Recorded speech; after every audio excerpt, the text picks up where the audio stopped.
Capitol Hill पर कुछ अरकान समझते हैं कि सदर ट्रंप और किम जोंग उन के दरमियान मुलाकात जोहरी तनाज़ा रोकने का एक नादिर मौका साबित हो सकता है, जबकि दूसरों के नज़दीक ये शतरंज की एक अहमकाना चाल हो सकती है।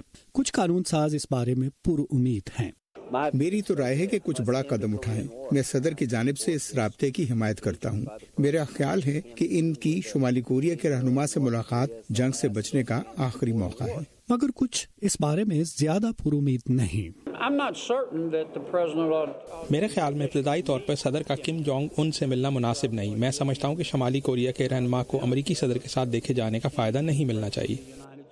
सेनेटर कैनेडी को शक है कि किम जोंग उन जोहरी हथियार तल्फ करने पर आमादा हों या एटमी प्रोग्राम खत्म करने की जमानत देंगे।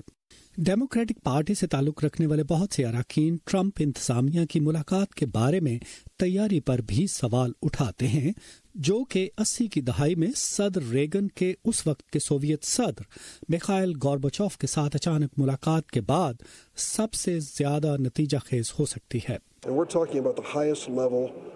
हम इंतहाई आला सतह पर मुलाकात और जदीद दौर में जोहरी मुज़ाकरात के बारे में जिंदगी और मौत की बात कर रहे हैं, और हमारा कोई वज़ीर ख़ारजा और रहनुमा नहीं है। ये इंतजामिया अबतरी का शिकार है।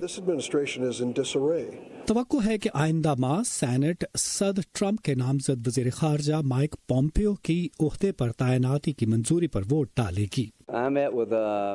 मैं आज पोम्पियो से मिला हूँ। मेरे ख्याल में इंतजामिया के अफसरान मुज़ाकरात के लिए एक लाहे अमल तैयार कर रहे हैं।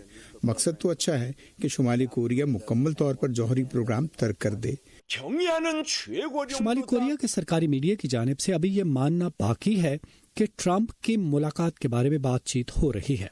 अगर ट्रंप इंतजामिया और पियांगयांग के दरमियान सरबराही मुलाकात के बारे में कोई इब्तदाई सलाह मशवरा हो भी रहा है, तो वो आम लोगों की नजरों से बहुत दूर हो रहा है।